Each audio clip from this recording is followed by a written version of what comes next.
All right, white-black Lurrus. So this is an Aristocrat-style deck, which for those not familiar with that term, Aristocrats in Magic is jargon for a deck type that sacrifices its own creatures for value. Aristocrats decks in Standard have been headlined by Priests of the Forgotten Gods since this card was printed. We also generally see them play Witch's Oven here with cards like Cauldron Familiar, and then Cruel Celebrant, another payoff for our creatures dying. Williams, thanks for the 15 months. Welcome back. Lurrus of the Dream Dead is the companion of choice in these Aristocrats decks. So every card in your deck has to cost 2 or less, so your deck gets to be incredibly efficient in terms of resources. And then once per turn, you can cast a card permanent that costs 2 or less from your graveyard. This and the red-black variation have been putting up good results on both the latter, and they've done well in a couple of the small tournaments that have taken place in the Standard format so far. The Lotus Box one actually wasn't that small either. I think they had like 200 people. There were a lot of copies of this going around. I think as we see the format adjust a little bit, these decks will lose a little bit of power level. For example, I think these decks tend to struggle against like the Deafening Clarion decks in the format, but I also think these decks tend to be incredibly powerful against mid-range and other creature decks. So a little bit of give and take there, as is usually the case with Magic. So let's go ahead and pop on into a couple of ladder matches with this one and see how it goes. I did not fix. I didn't fix the mana and stuff.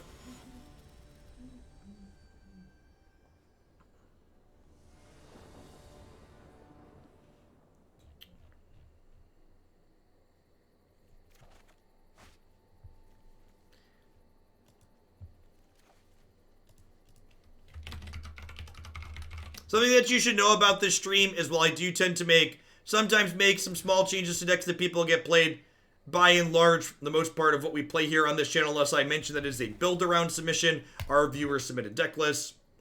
If you want to recommend a change to a deck list, instead of saying, hey Jeff, why are you not playing this thing I think you should play? Instead, I'd encourage you to tell me why your idea is good. Say, Jeff, I think you should play this thing, and this is why. This is the problem you have that it potentially solves.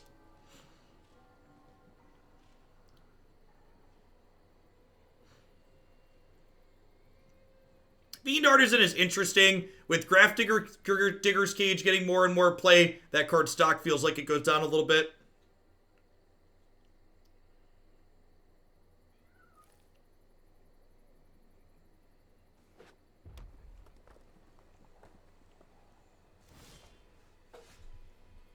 Alright, well, I think with the second oven, I was thinking about putting the Priest out first, but with the second oven, I think we just get the cat looping here.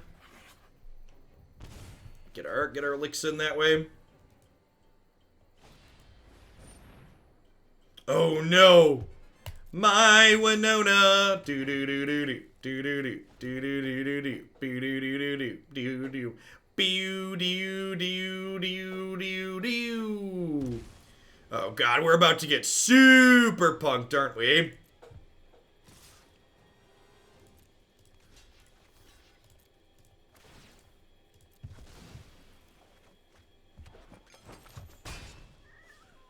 I think the Winota deck is very real. I think this is a deck that you need to respect. And honestly, I don't know, their good draws are probably very good against us.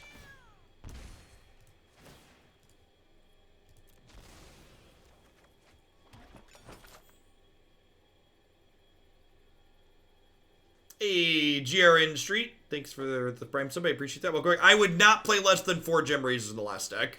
I think Gem Razor is the best artifact and enchantment removal in those mutate decks, and it's not close. Grafdigger's Cage. Yep, again, talking about Cage in the format, Cage is also plays against the Winota deck. We are in an incredible amount of danger. Wild Dozer, thanks for the 3/4 of a year. Welcome back. Yep, almost assuredly dead here. I get 18 looks at an Agent of Treachery here. Thanks for the 21 months, McLam. Welcome back. So, Winota here. Whenever they attack with a non-human creature, they need to look at 6 cards and try and find a human. I assume they'll scry here because they just really want to hit an agent. Life. Okay, yeah, I guess that makes sense. They just want to, not get burned out. Yeah, they need to look at 6 cards. So, every trigger is 6 cards. And they play 4 Agents of Treachery.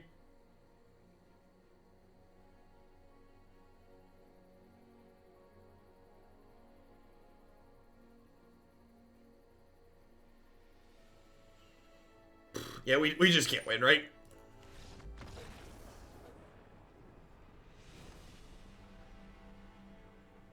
Yeah, the Jeskai Winota deck, I think, is genuinely very good. If you haven't seen it before and you're looking for a good deck list to give a try with, there's a copy of it up on my website, jeffhoagland.com. Click Standard Decks. Hushbringer and Heartless Act, both excellent here. I think I'm going to trim the Call of the Death Dwellers because they're not interacting with that much of my stuff. Is there consideration to let the cat trade with the token to impact Winota? Nah, I think the cat's pretty important. I think if they have Winota, we're just dead. So I think blocking with the cat to try and play around to Winota is trying to play around to cards you can't beat anyways. You should just play like they don't have it. Don't play around cards you can't beat.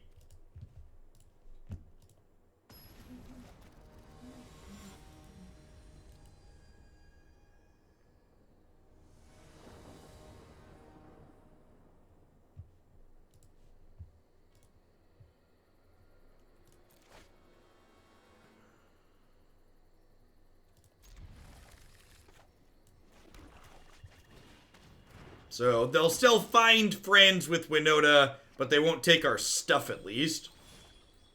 Winota's like the new fires, can they be combined? Someone in chat said they actually submitted a Winota Fires deck on my queue that I need to take a peek at. I don't know that those sound very great together though, huh? I mean, does it? Hushbringer's I mean, like, I have Hushbringer in the sideboard, so I'm going to bring it in here. But Hushbringer seems like a weird inclusion in this deck, right? Like, we've got Lazotep Reaver. It turns off our Cruel Celebrant. Like, this card impacts a lot of our stuff. Hey, Tistamet, thanks for the 5 months. I have no idea, Incendium. If I was someone who was working on these sacrifice decks, that would be the question I'd be interested in asking. Like, is Lurrus better than the Obosh variations? So I've seen some Obosh variants, and they seem very reasonable. Turns off the cat as well. Yeah, like your cat can't drain them out while you have Hushbringer going, too? Ongfat, thanks for the quarter of a year. Welcome back.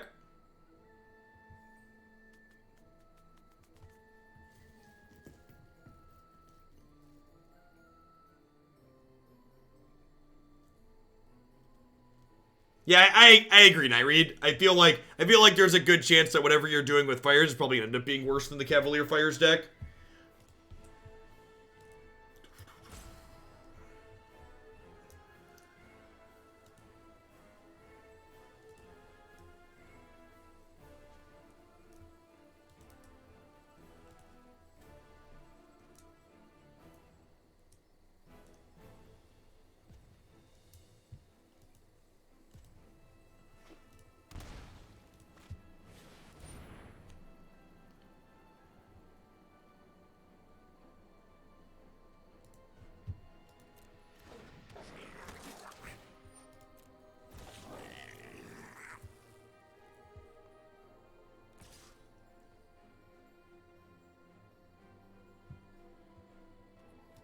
You broke the format with Mono Black Lurrus, sure.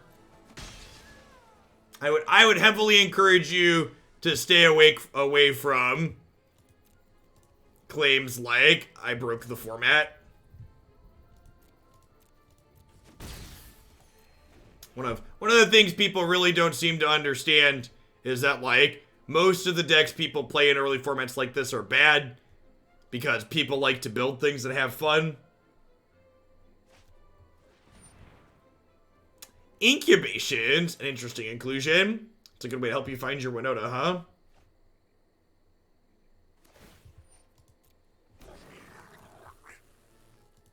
Brazen Borrower. Read.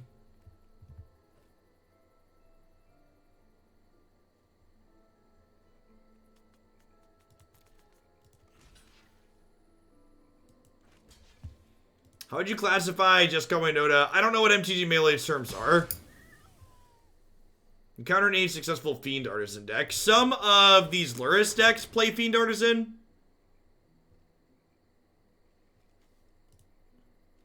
You mean your Bardu control to bet it could, in fact.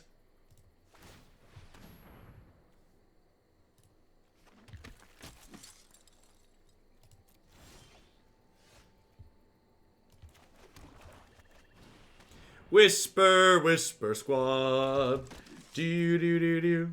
Do, do, do, do. So they're gonna like end step, Brazen Borrower, bounce my Hushbringer. Then they're gonna untap and Winota and like take our stuff away.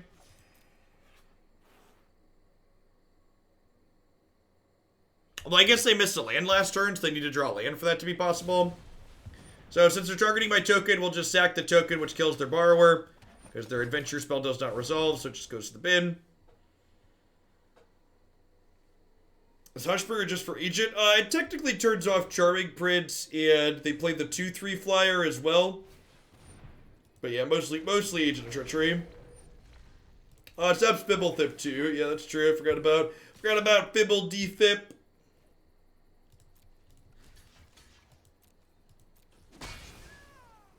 They play Kenny. They don't all play Kenrith.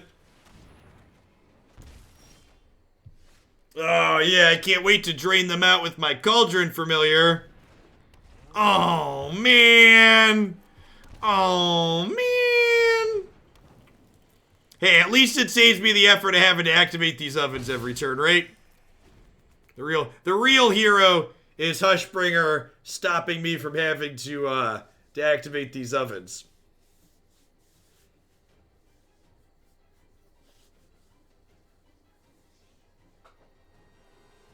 It is a free blocker. It does at least leave play and come back. We got that going for us, you know?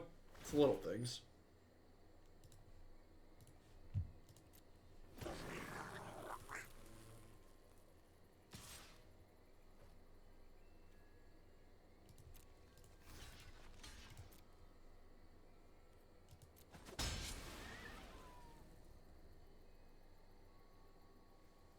You need angle shoot and activate each time. That's actually just cheating. You can't elect to miss this. It's not a trigger. They're also both your own cards.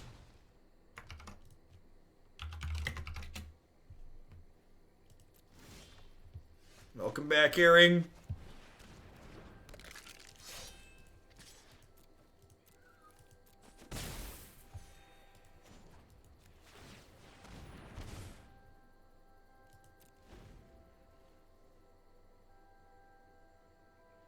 Every turn, we could sacrifice Hushbringer, cycle Cat, recast it with Lurrus. That's technically correct. You are in fact technically correct.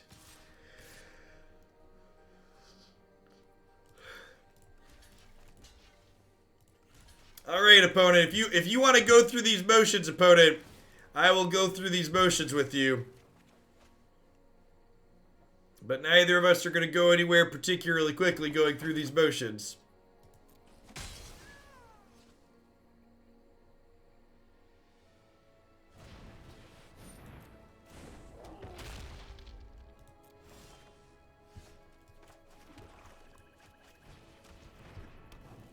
They could Winota us next turn? Sure. How is that relevant? What does that have to do with anything? What does they could Winota us next turn have to do with any of the game actions I've taken so far? How do my game actions change by knowing they could Winota us the following turn? What does thinking about that do for me?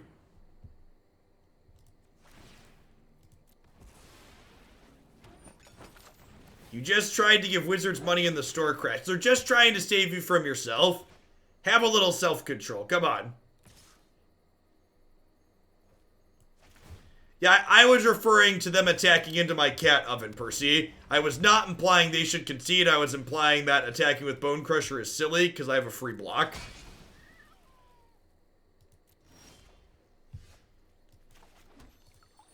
They should definitely keep playing. We definitely are nowhere near guaranteed to win this game. I agree.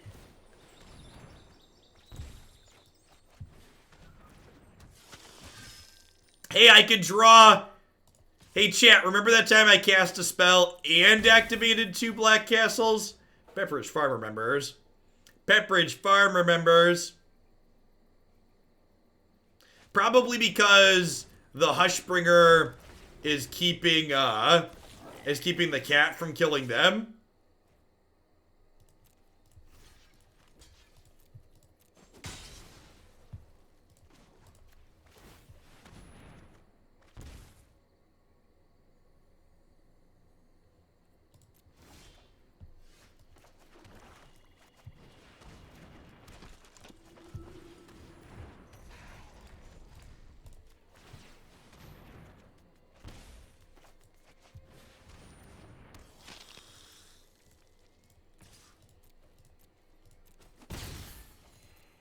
This is the little Hushbringer that could, chat.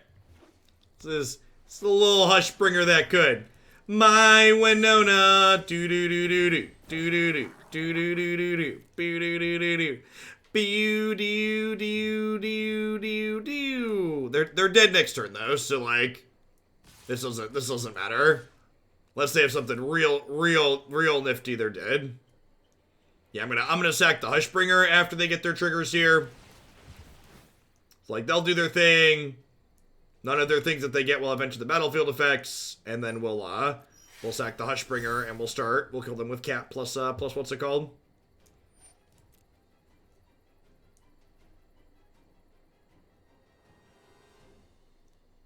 This is the freeze death of the multiverse, not the heat death, right? Ooh, they are playing Kenny. Look at that.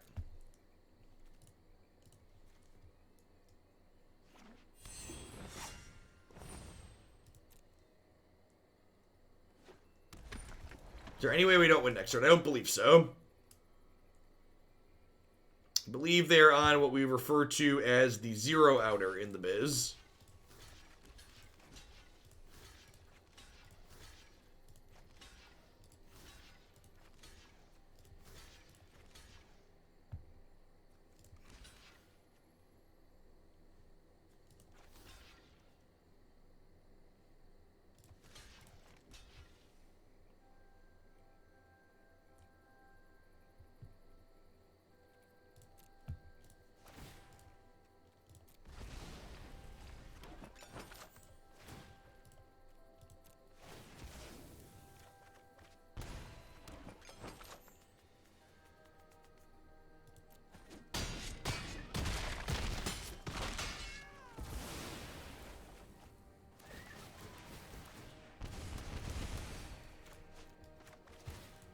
That's probably why there's Hushbringer in the board. Like, Hushbringer did win us this game, right? Like, it stopped their things from working, and then, like, when we no longer wanted the Hushbringer, we just, like, got rid of it. So that was, like, super reasonable. Seems fine. Lazotep Reaver seems medium with Hushbringer, though. Oh, Despark tags Winota. Yeah.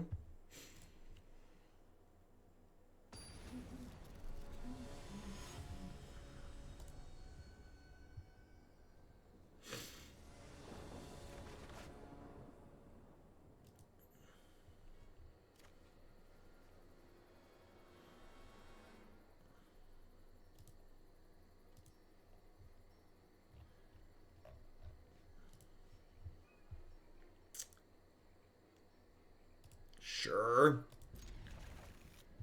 We have Cat Oven for blockers, and Heartless Act kills Winota.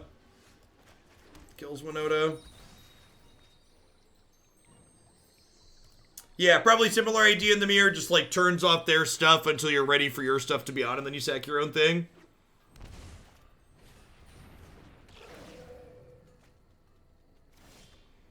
I was selling apples to a raccoon during the deck tech.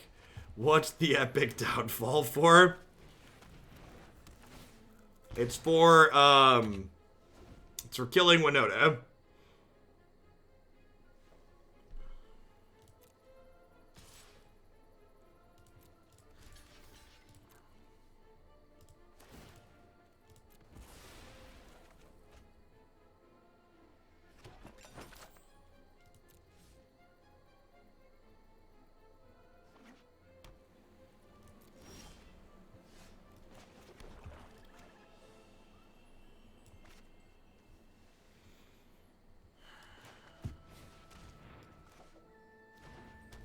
I think I'm doing this and rolling the dice on their Winota activation. At what point do I sit on my rank? With a week out, if I hit like top 200, I'd probably sit on it.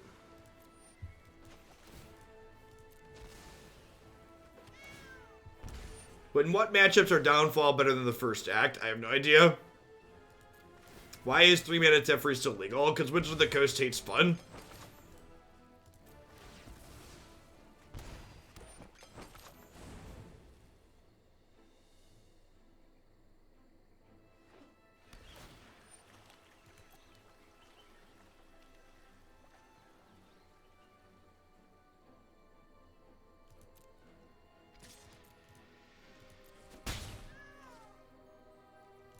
Whisper Squad's actually really sweet here because it allows me to hold up Heartless Act while also holding up this activation. So, like, if they don't have Winota, I get to still use my mana for the turn, which is great.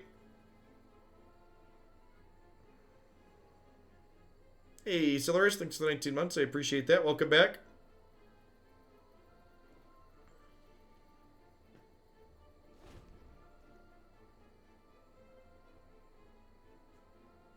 Rank moves more now than it did a few months ago with everybody staying at home. That's a good observation. I believe that that's probably true.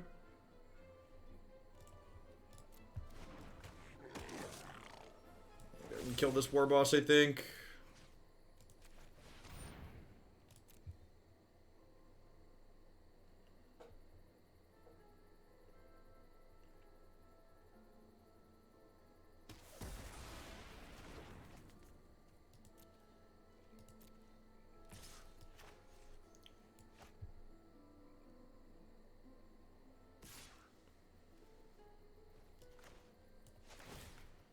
Yeah, if they make this attack here, we're gonna trade.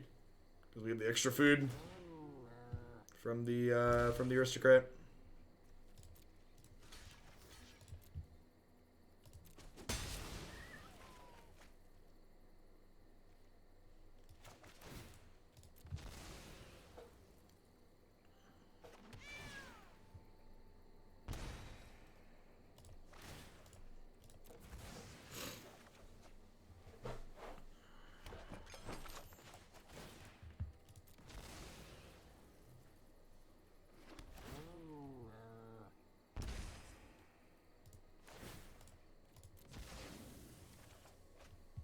Then I'm going to go ahead and bring this back here. Get at the end step. If they want to stomp it, they can stomp it. That's fine, but I'd like to give as much pressure as possible here. Sure.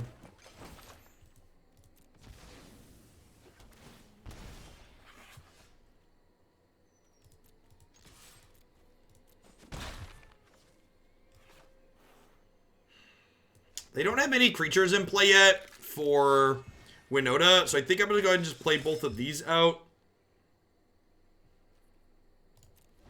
I'll probably, after they deploy this Bone Crusher Giant, I'll probably deploy the Hushbringer next turn, but I think getting cat activations for an extra round here has a lot of upside with how low they are.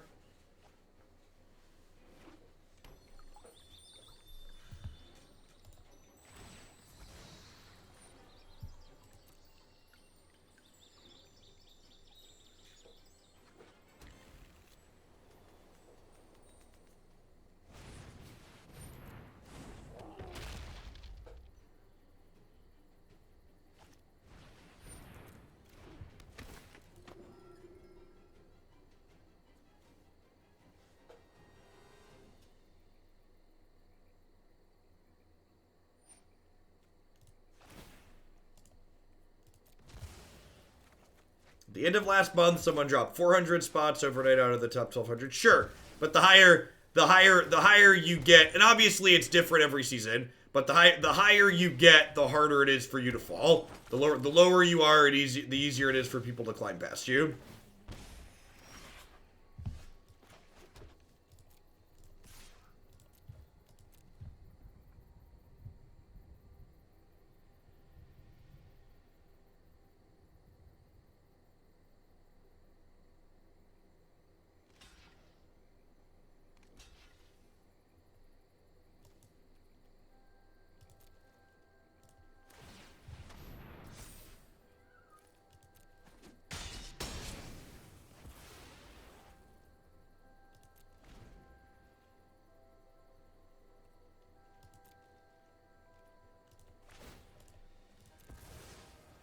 Heartless Summoning.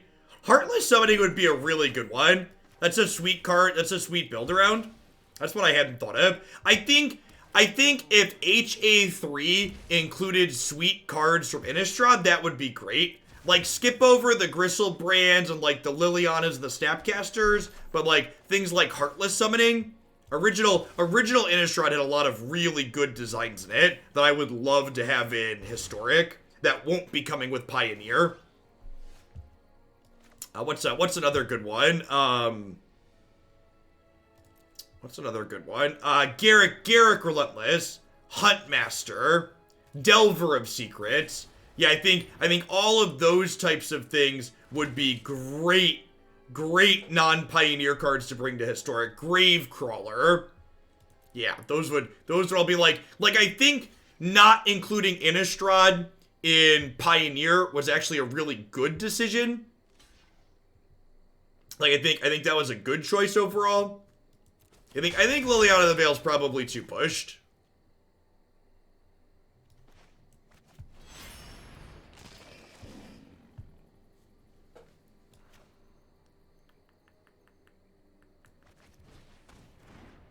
Huntmaster of the Fells is not in Pioneer. No, Pioneer does not include the original Innistrad block. Havengul Lich. That's an oldie but a goodie. Liliana, LOTV is Liliana the Veil. Last Hope is Pioneer legal, right?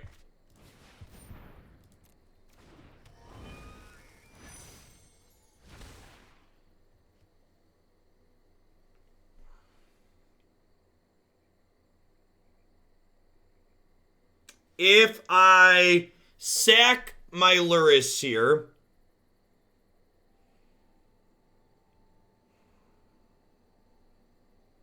no, I don't want to do that. I want to be able to. I know there's a priest on top of my deck. If I sack my Lurrus, they have to block Knight or they die.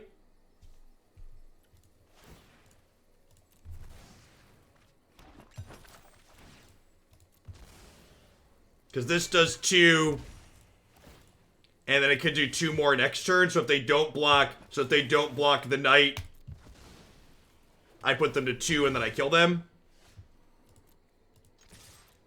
So they're obligated to trade here.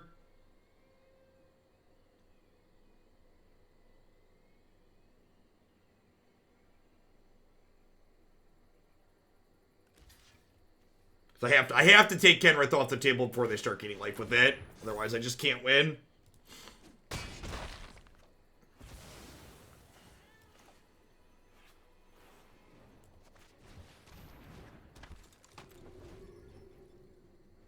Yeah, Cartel and Falconwrath Aristocrat could be fun ones too. Agree with that. Yeah, that would be a lot of my requests from, and again, these are sweet cards. Like people talk about, well, how do you make Historic Field distinguish from Pioneer? Doing things like that is a really good, easy way to do it.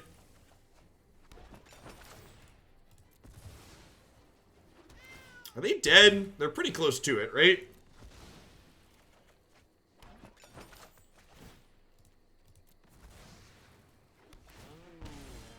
No, see, I think cards like Griselbrand are actually great cards to not include in the format. Things like Griselbrand and Faithless Looting are cards that are good to let die. That was an impressive set. I feel like really good showing of kind of the strength of our deck. This archetype has a lot of little lines in it.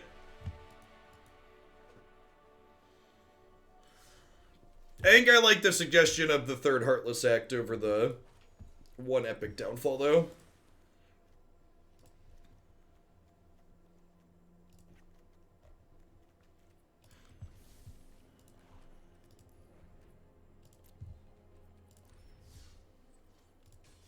Lingering Souls, yeah!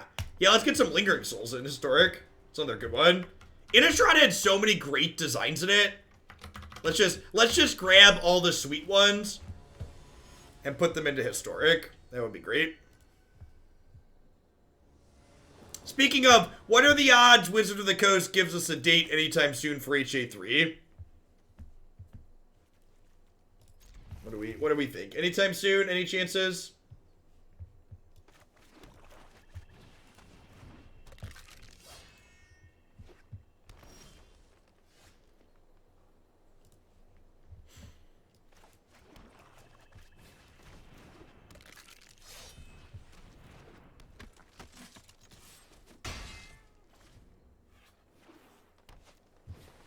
I agree. I think there's a real chance that they don't know the answer yet themselves. I think there's a very real chance that they haven't decided yet, or they don't know what deadline. Like, they haven't decided, or they just don't know what deadline they'll hit. Natterjack, thanks for the 22 months. Welcome back.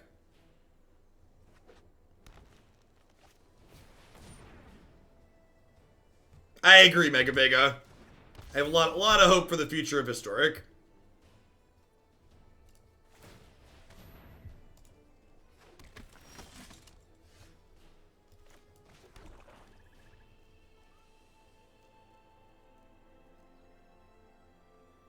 Well, Historic will be super distinguished from... Historic will automatically become very distinguished from Standard in terms of mana when Shock lands rotate out of Standard.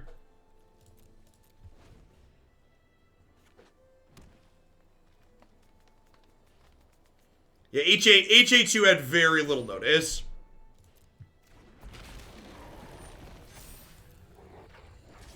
Very, very little notice.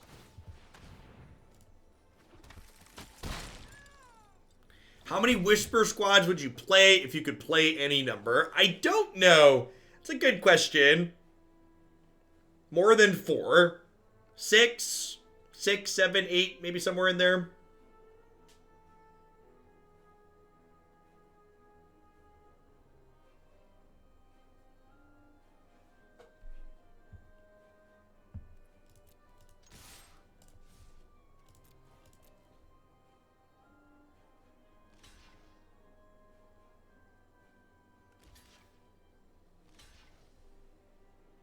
Probably like 6. Probably like 6 of them. I think is what my gut says 6.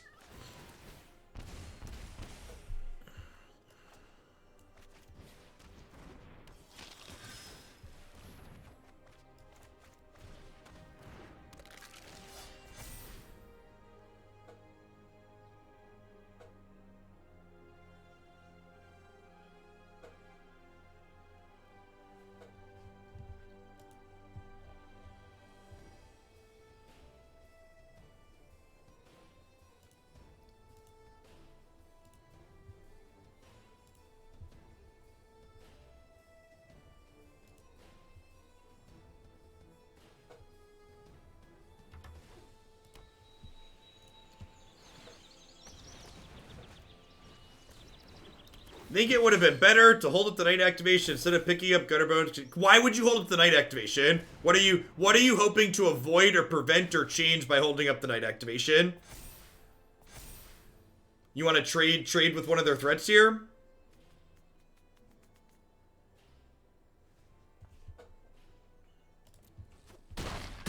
I ain't scared. There ain't fear in my dojo.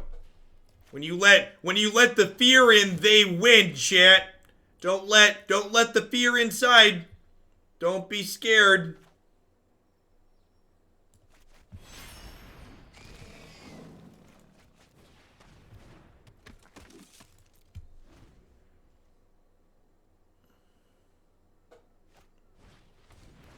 This is a race.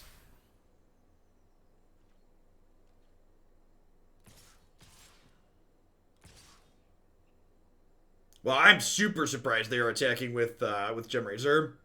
At least they might rethink it. I guess if Gemrazor dies, the Pelt Collectors get bigger. Maybe like Giant Growth or something here.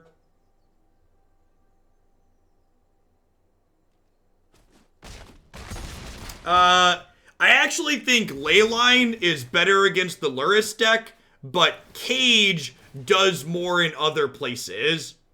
So, Cage is good against things like Winota, and Cage is good against Gyruda, while Cage notably does nothing in this matchup.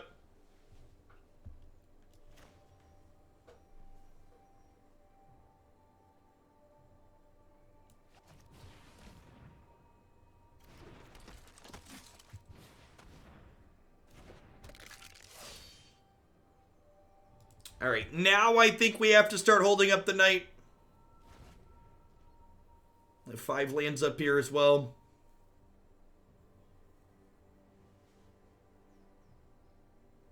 If they had mutated onto Yorvo, they would win. Holy crap, Yorvo's not a human. How have I not mutated onto Yorvo yet this season? Whew! How have we not done that, chat? I'm as disappointed in the rest of you as I am in myself. That's great. That's excellent. I looked at, what's the stupid Monty Python card? The one that has to attack the Black Knight? Is it Black Knight or something like that? Like, that loses a counter, but that one's a human, and I was sad. This is not a human. That's stellar. Yeah, Oathsworn, that's the one.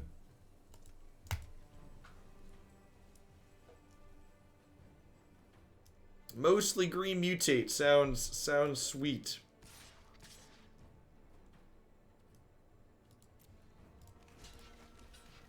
Oh, I forgot to pump. God bless America.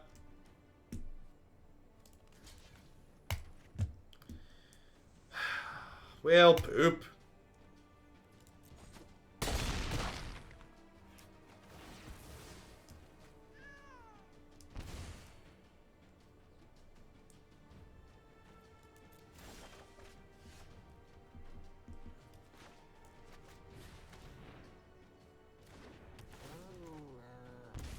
I could trade Knight with Yorvo and recast Knight. Ooh, that's a good thought. Yeah, that was probably the better play. Trade Knight with Yorvo, recast Knight. Yeah, I like it. They have Nissa. Yeah, we definitely can. Protagonist. Write that down.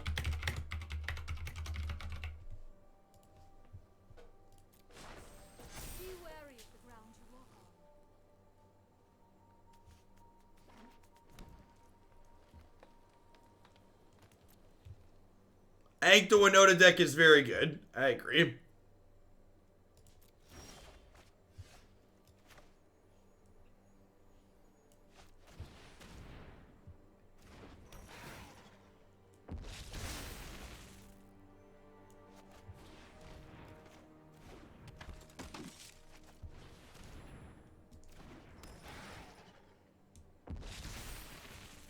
Do I have lethal? I didn't count. I think you're right though, right?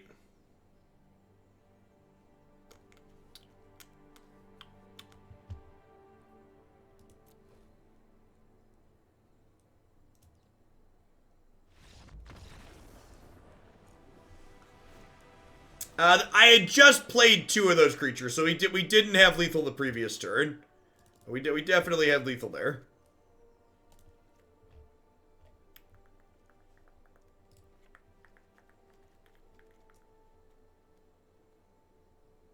Despark and Mire's Grasp both seem reasonable. Heartless Act, actually, they have Yorvo and they have Pelt Collector, huh? This actually isn't very good here. Can we pour one out for Whisper Squad, by the way? Whisper Squad just grabbed us by our bootstraps and pulled us way up there. Does mutating Snapdax onto Dreadhorde Invasion? Yeah, Dreadhorde Invasion is another one. That's interesting to explore with Mutate.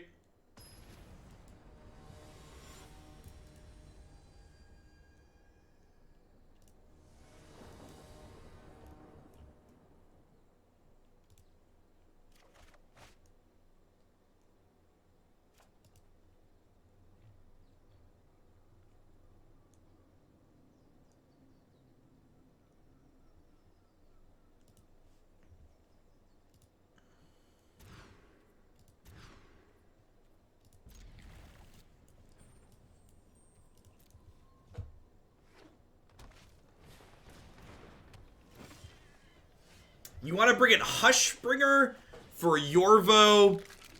Ugh. You know, the way this deck is constructed at the moment, do we have any outs to this in our 75? I don't, right?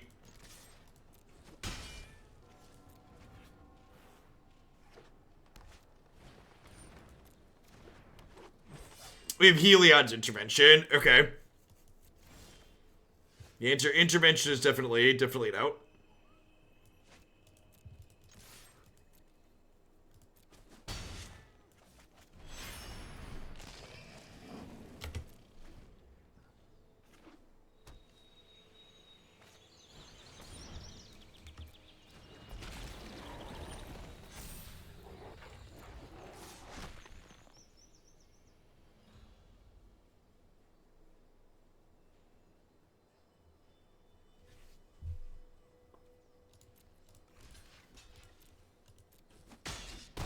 Heartless Act cannot target planeswalkers.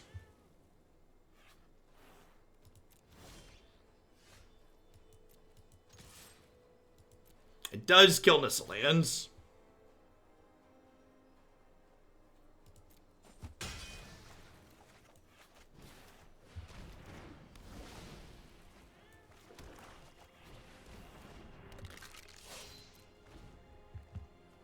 No, Cage says players can't cast spells from graveyards. So cannot get back Mire's Grasp, no. Otherwise I wouldn't have traded. This feels pretty over.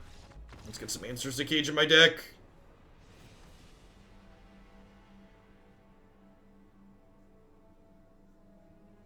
They had Grafdigger's Cage in play, chat. I have one answer, singleton answer. All right, we're gonna put some more Grafdiggers. What are other Grafdigger's Cage answers these colors can play? Is it like just like Disenchant?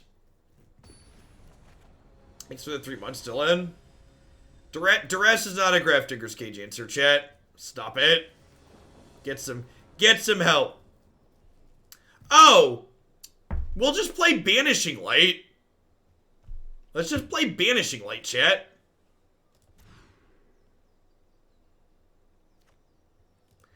I actually don't think Blast Zone's a bad suggestion. I think Blast Zone could potentially be a good suggestion.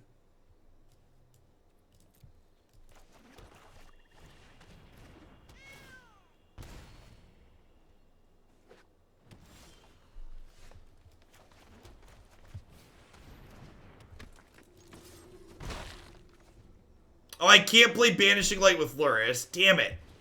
I thought I solved the problem, chat.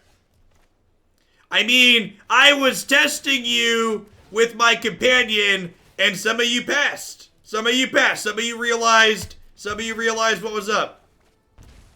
To those of you that failed my little test, you should think about it. Think about the mistakes that you've made, and think about how you can do better for next time.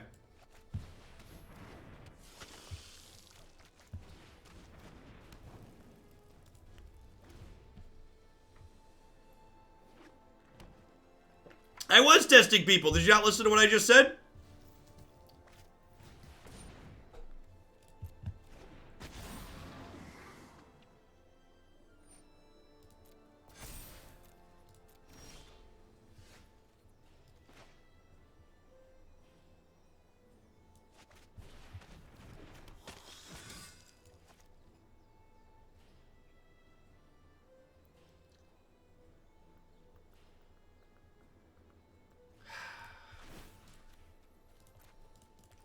I'm supposed to do this, just try and hit a land drop here.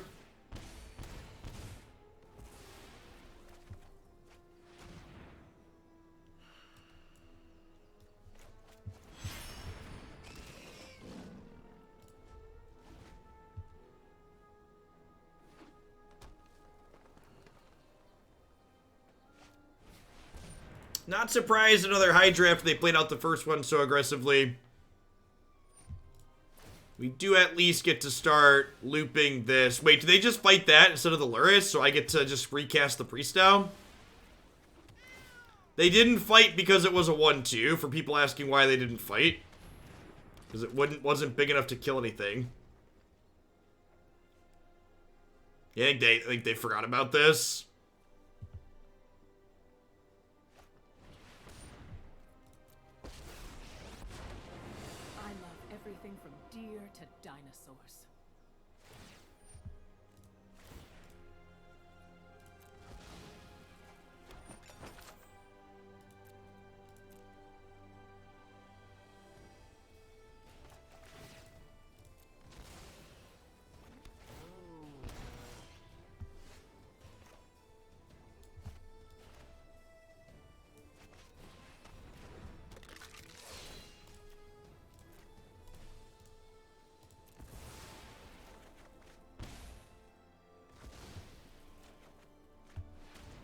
Alright, sweet. So we get to do this.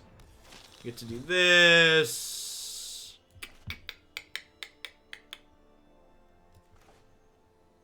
This is the more mana efficient play, but I kind of just want a Witch's Oven, huh? They're at 7.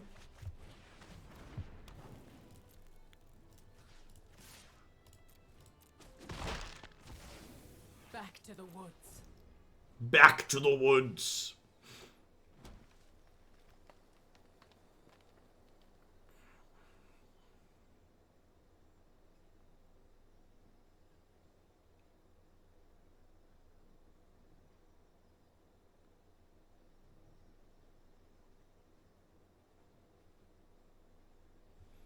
Cauldron Familiar got in there, chat.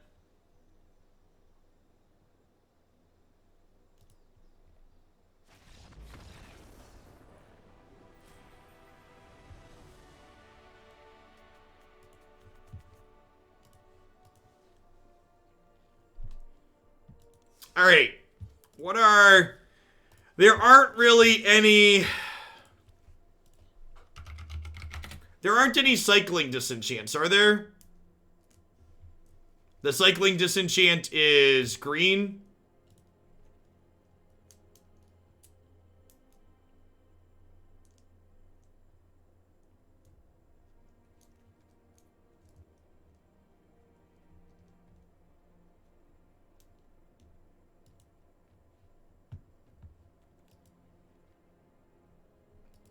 Yeah, we have Heliod's intervention. The problem with intervention is that in the games where they don't draw Grafdigger's Cage, it just kind of sucks. So, like, I'd really like a card that, like, is capable of destroying Grafdigger's Cage that, like, has some text when they don't have Grafdigger's Cage.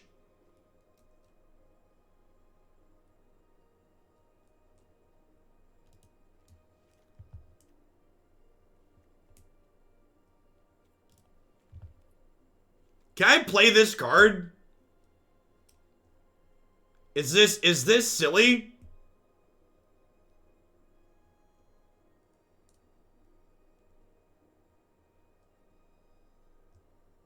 You can play spells that cost more than 2, chat. You can't play permanents that cost more than 2.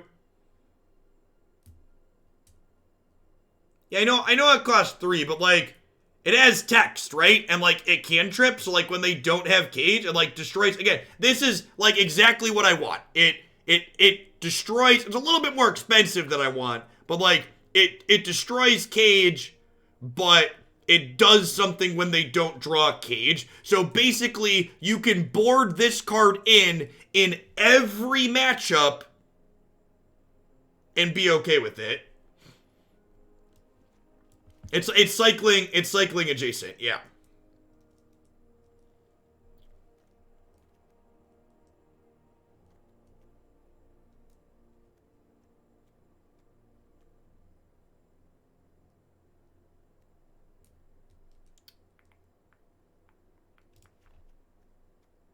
I have 2 anti-cage cards.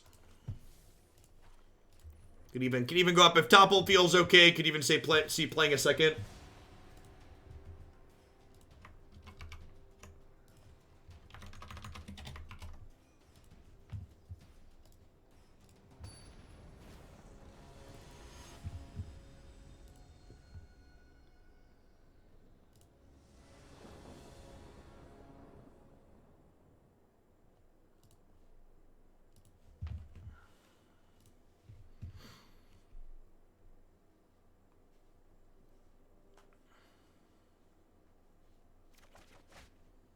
Crater Maker seems great in the red one. Let's put that one. Someone remind me Crater Maker exists when we get to red black here in a second. This will probably be our last match with white black.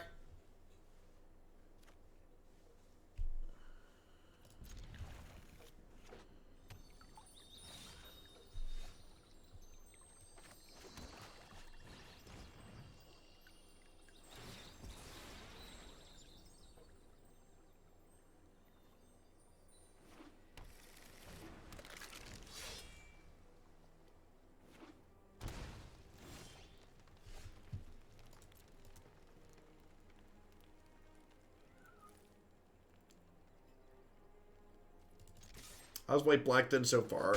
We're 2-0 or 3-0 or something like that.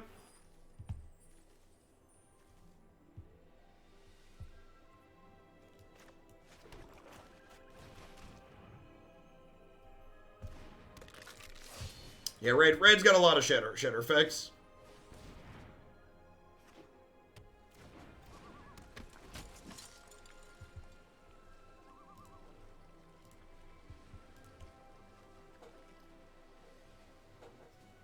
Yeah, the fact that Crater Maker is like a removal spell that you can play over and over again, right? Do I like this better than the green-black Knight stack? I think this deck's assuredly more competitive than the green-black Knight stack. The Knight stack we played the other day was mostly a brew. A lot of things are mostly brews at this point, but...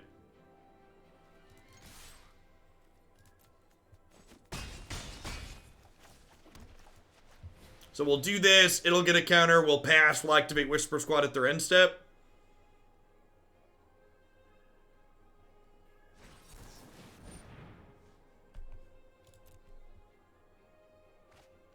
One of the nice things about this is it's going to get up out of Flame Sweep range. However, if they're on Storm's Wrath, that could sweep our board here.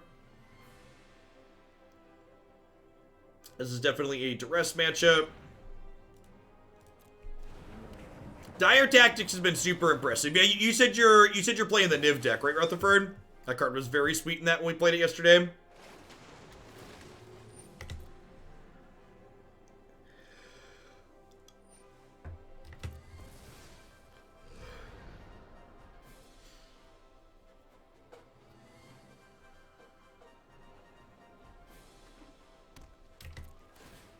If you just heard me say Niv Mizzet deck, and you didn't catch us playing that the other day, it was one of the decks of the day. You should definitely check it out on my website. It was a real sweet one. I'm just like not casting spells for the rest of this game, right? Yeah.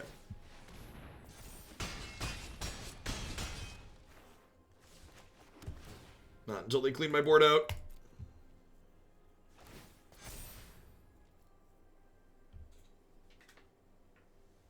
That's awesome, greens.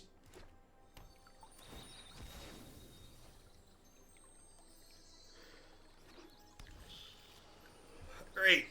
Scale of 1 to dead, where am I at here?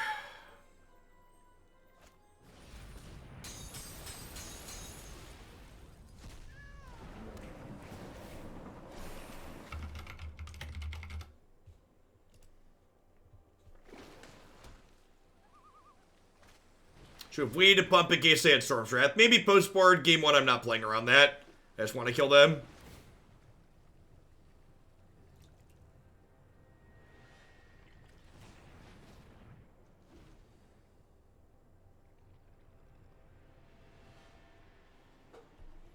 Five, 6, 7, 8, 9, 10, 11. So I can draw 7 here. I also deal 4 and have 3 up.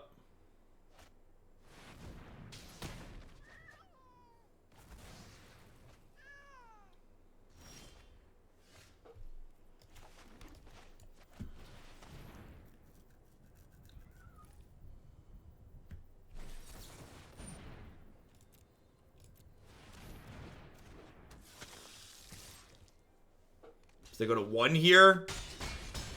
Oh, Life Gainer is just so good, Jet.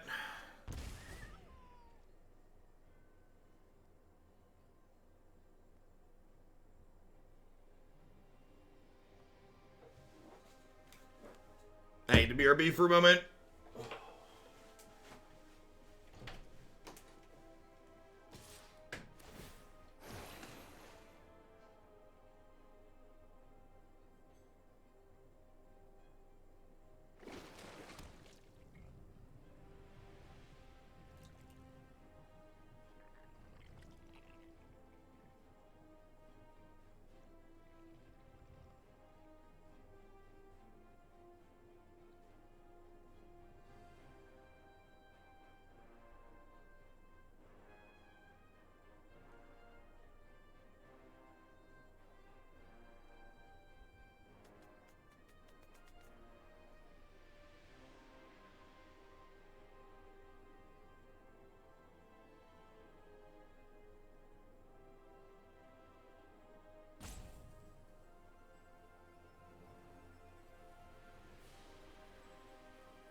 Alright, am I dead? Probably dead.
Okay.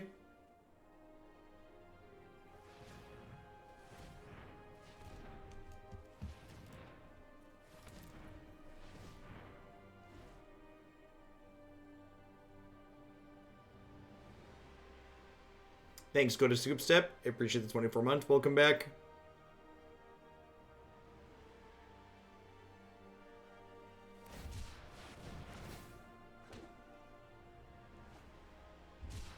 Wow.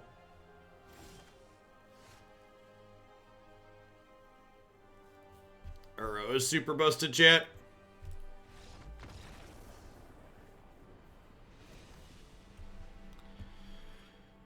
Oh.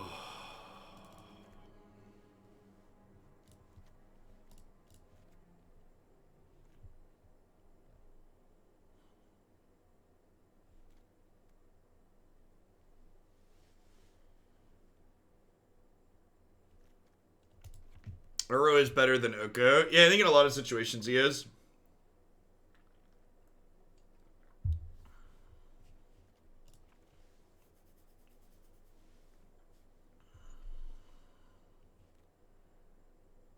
Priest probably isn't stellar here. I guess she kills Uro and she like deals damage and stuff, so maybe she's fine. Need 2 more trims.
Good thing they didn't plan for this format to have a very push blue-green walker, right? Uro can be hosed. Oko is harder to shut down. To a degree.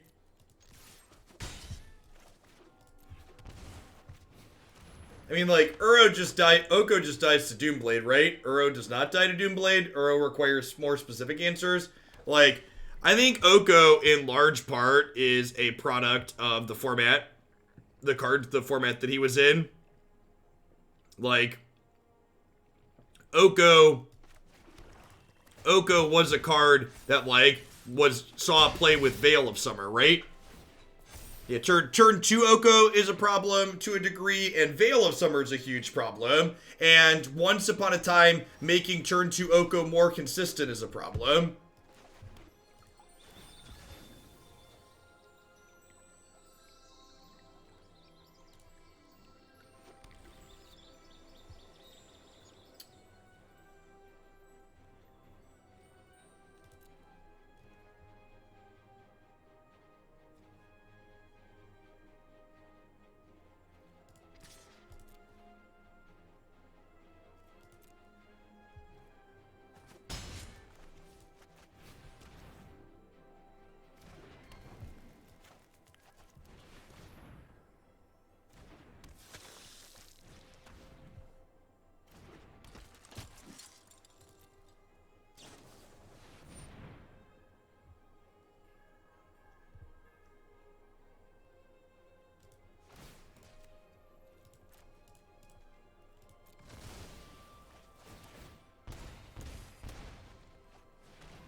to dodge Flame Sweep there nicely.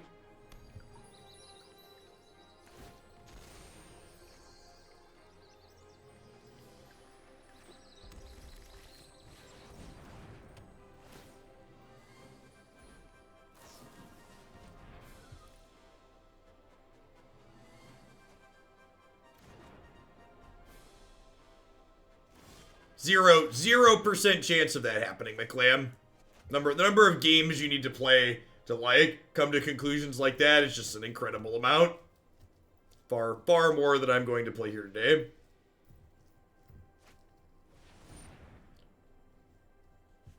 Wow, that's super rude. Alright, I guess we're pumping Knight of the Ebon Legion and smacking them for 5.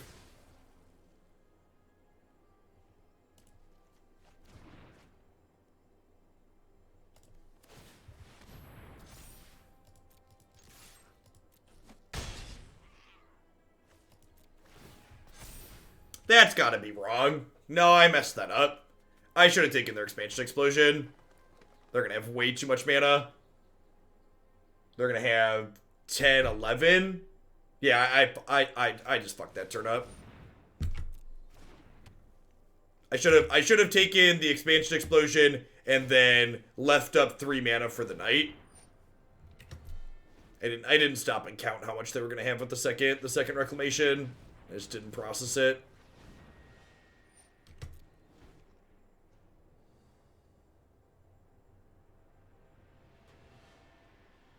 Just get to draw a whole new hand here. A whole new hand. Do do do do do do do do. If we find a cat here, we might be able to steal this game. But without a cat like this turn, we're gonna be pretty dead.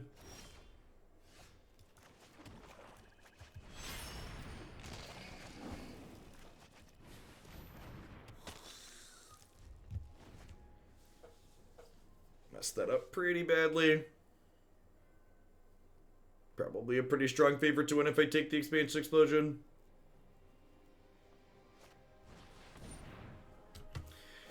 Oh.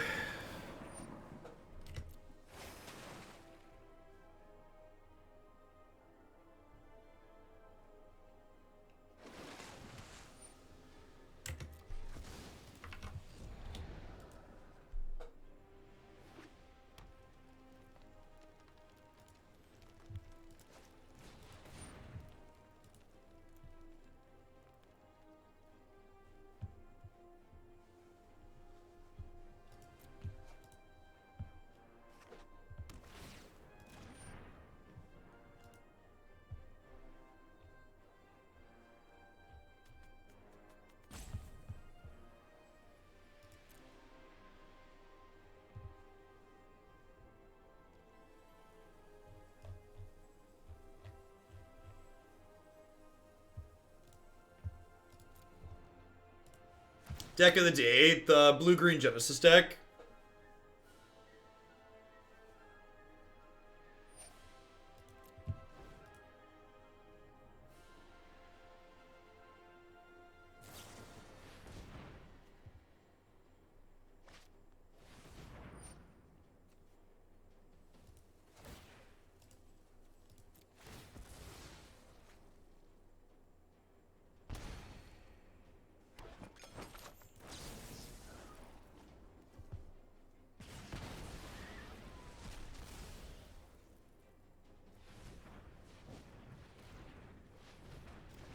You think having no claim the firstborn hurts you in playing against Oko/Krasis. Counterpoint, kill them before those cards matter.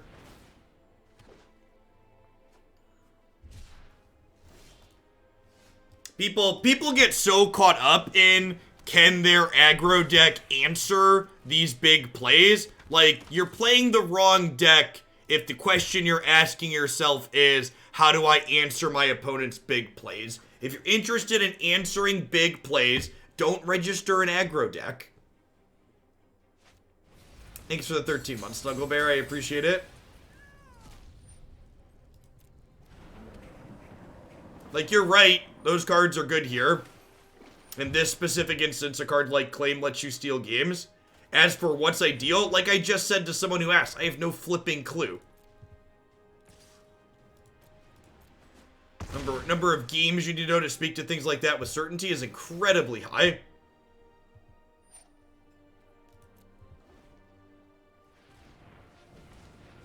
The Mystic Remores, thanks for the brand new tier 1 sub, I appreciate that. Welcome to Oglandia.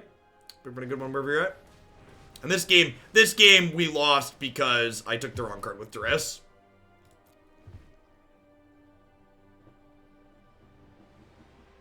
If I would have taken their Expansion Explosion, we likely would have won this game.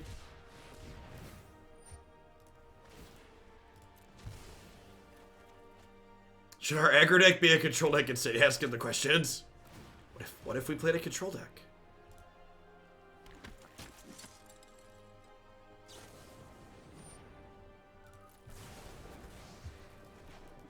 No, this is still the same match, Vanu.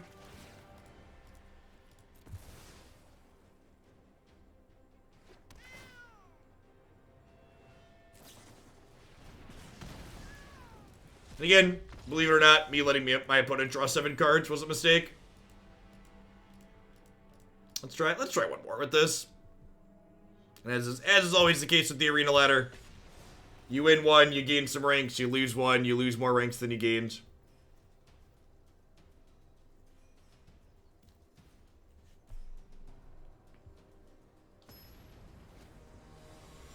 I took a Storm's Wrath instead of an Expansion Explosion when they had a second Reclamation.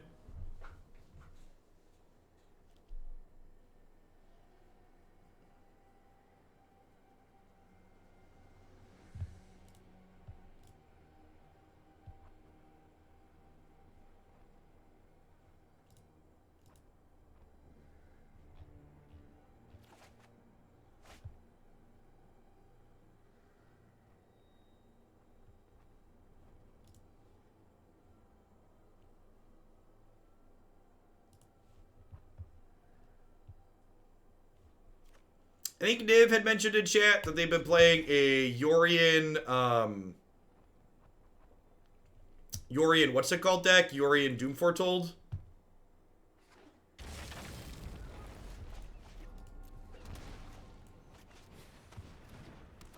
Well, I haven't played the red-black version, and we've only played like 5 matches with the white-black version.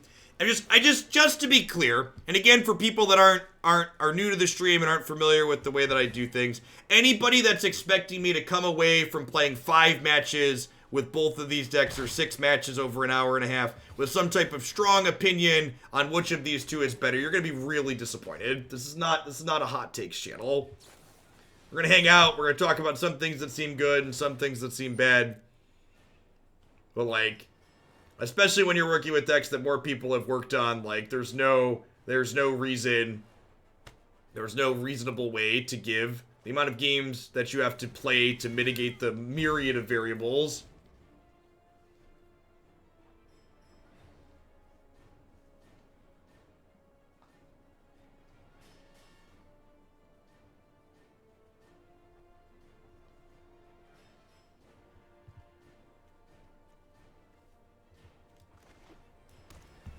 I play Yorion to get insurance against Mill. Well, yeah, looks like 4-color Doom Foretold.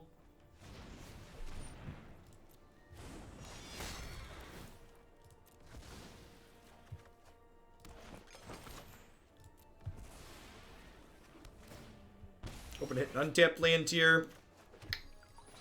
Thanks. If I start every tweet with hot take and then go out of my way to offend somebody, I'm still okay, right?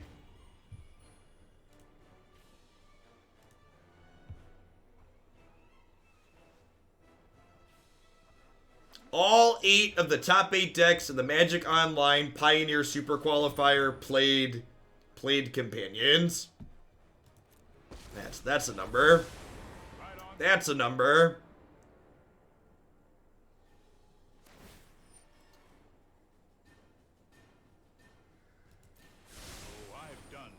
So, the activated ability pop-up on Fabled Passage is a checkbox that you can turn off in your settings.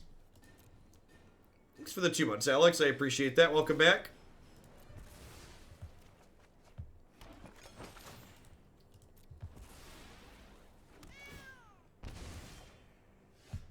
If you're looking for the command regarding the open event this weekend, that's !hoots or !next open in chat. You're someone looking to participate, the event has filled, unfortunately. We'll be having another one next month. No, I am not making this up as I go.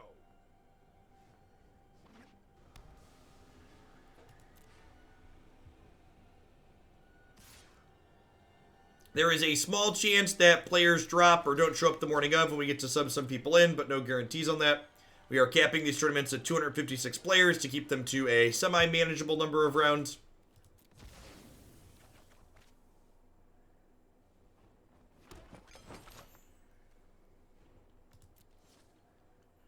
They have a sweeper here. Oh, the Kaya, sure.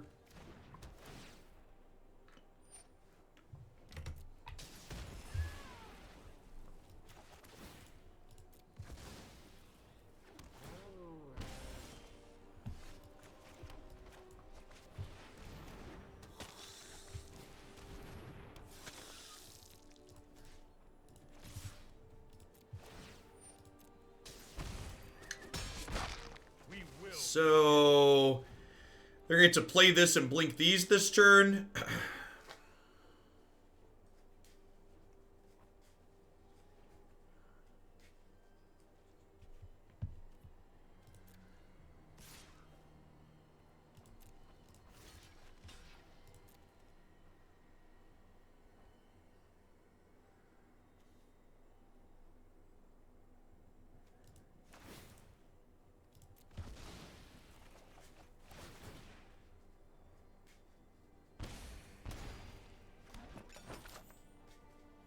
I get to untap their Murderous Rider here too.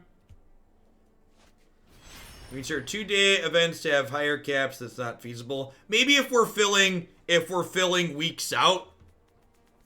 But believe it or not, as someone who's based on the level of organization that I have, unless these events start capping 2 or 3 weeks in advance, I'm not going to consider upping the capacity or changing anything.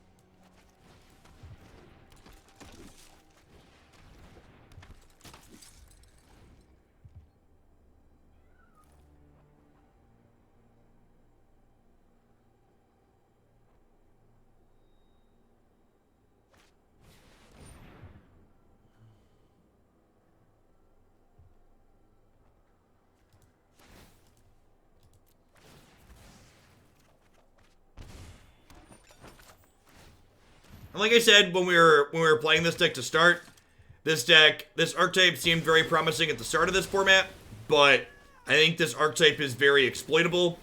I think these decks that play Deafening Clarion are likely incredibly hard matchups, especially if they play any amount of other interaction alongside them.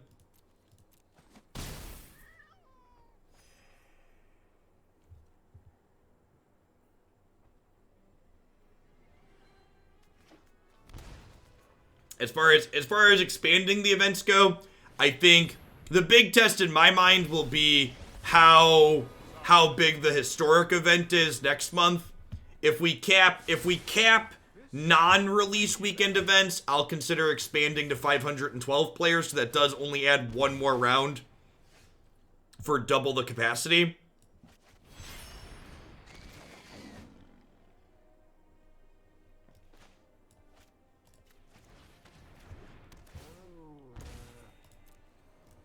But I think, unless we're capping consistently, there's no reason to expand past 256. Najo Mage, thank you for the very generous tier to resub. I appreciate that. Welcome, welcome. Thanks for keeping me around. So they get to bounce Othakaya and replay that now. Have I had people sub just to enter? Yeah, a non-zero number. It's not really measurable though, at least not easily. It's gonna be something I'm gonna be collecting feedback on in the next sub survey for sure. But I won't be doing another sub survey till like June. Try to do those every quarter. And waiting till June will give us some time to iterate on the events and give more things to collect feedback on too.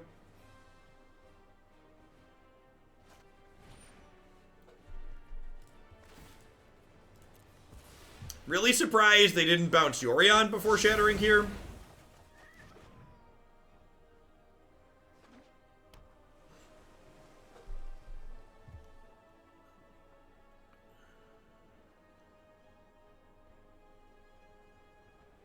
You're a sub and you never received a survey. It means you need to go into your Twitch settings and make sure that you have emails enabled from Twitch. And then if you're still not getting them when they get sent out, I tweet about them. They also get linked in the subscriber Discord server, so make sure you hop in there and leave at least the announcements channel something you check. Sub Discord server, especially with the new tournament section, is very large. So when you join it, my recommendation is take a second and look at everything in there and mute the channels you don't care about.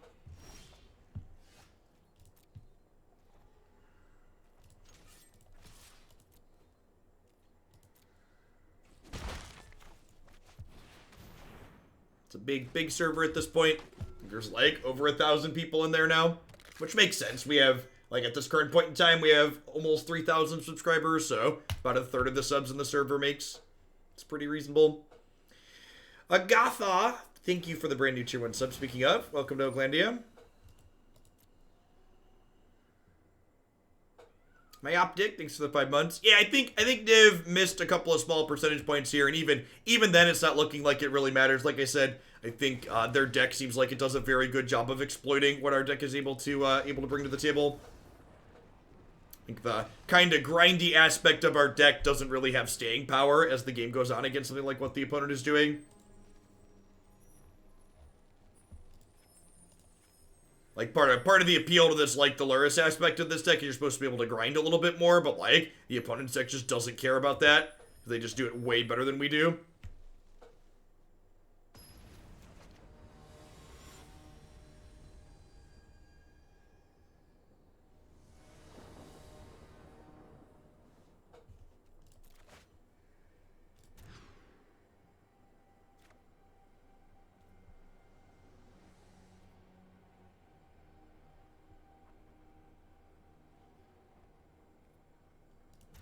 It sucks being a person with a different work schedule every week. It feels bad in my opinion that I registered early and then had to drop. Nah, I don't feel bad about registering early and then having to drop. That's fine. It's a spot. If you registering early is fine. I know life comes up and sometimes people have to change their plans. So long as you like leave the event right away, someone else can fill the slot. We got a couple of people that said, hey, I registered early and had to change, and like someone else just filled in. How much time do you have to wait to join the Discord server? Up to an hour.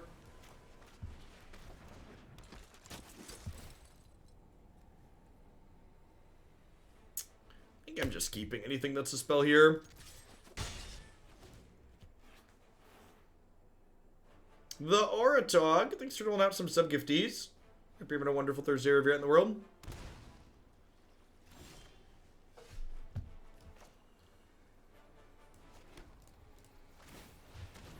When they Clarion me next turn, I'm going to be a little bit sad. We'll just go like Lurrus replay night afterwards.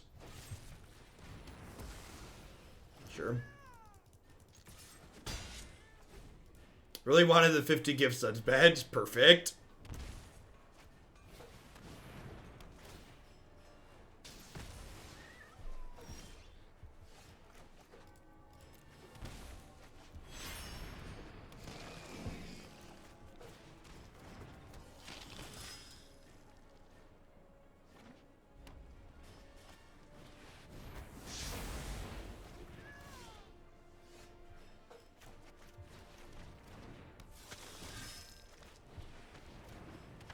So I get to hold up this so it doesn't die to the Othakaya Blink, and then I can activate Whisper Squad at end of turn.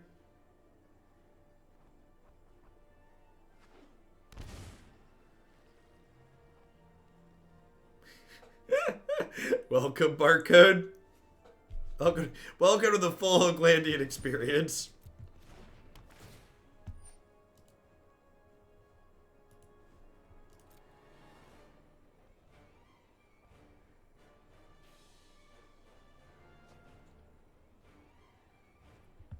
Yeah, I don't know how they can ever keep up with us generating value from Lurrus. Deck's definitely busted too good or something like that. Yeah, I agree, Fig. I think it's pretty difficult for us to overcome.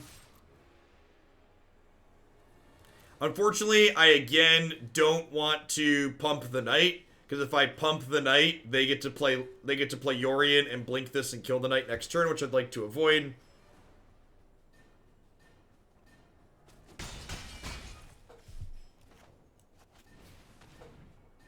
This fourth point here is great because it lets me trigger the knight end of turn, which is wonderful. Is it Murderous Rider? Yep.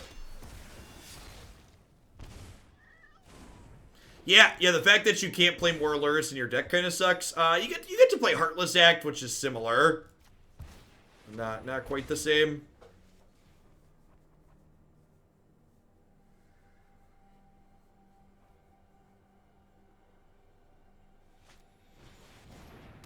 The UG Mutate deck was a total blast. It was a lot of fun. A lot of fun.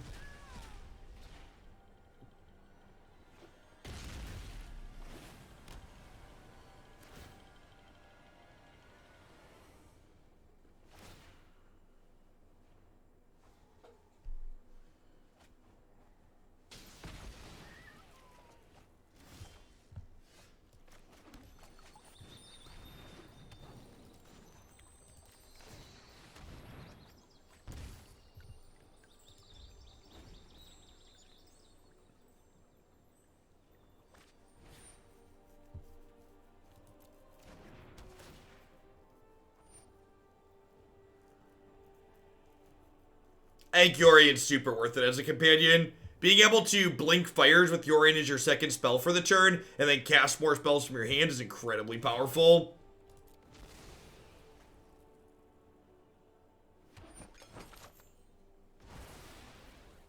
Lurrus is the only companion you can't run more than one of, isn't it? It's true. That's true. Let's slow this down. Don't worry, I got this.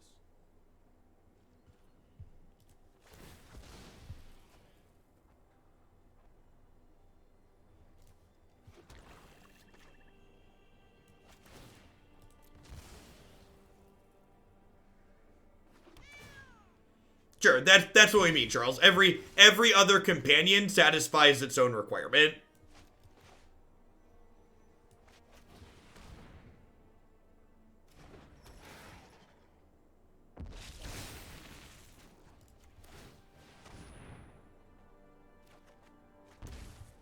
Oh, the blue-red one, sure. We're just super dead. That seems pretty impossible.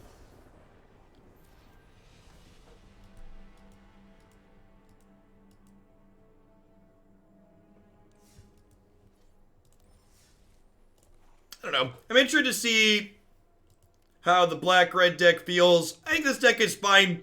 I think everybody that talked about this archetype being the best thing since sliced bread and being unbeatable and nonsense like that is someone you should cross off the list of people whose Magic opinion you listen to. I think that last match did an incredibly good job of really highlighting just how exploitable this deck is from the perspective of being able to attack it as it exists in the metagame. I think not only the really sweet Fires deck like Niv was playing there, but also like the more traditional Jeskai Fires deck that gets to play 4 Clarions are very, very good against these Priests of the Forgotten Gods decks. I think Lurrus gives you more play than you had last season against those decks, but I think you're still an incredible dog. And I don't think there's really a meaningful thing you can change in the sideboard to fix that. All right, what are we doing? I'm going to hit a quick ad roll. and get my client restarted before it starts lagging like no other. When we get back, we're going to play the slightly more aggressive red-black Lurrus deck, and we'll see how that feels comparably. Be back in just a few. Thanks for hanging out today, folks. Don't go anywhere.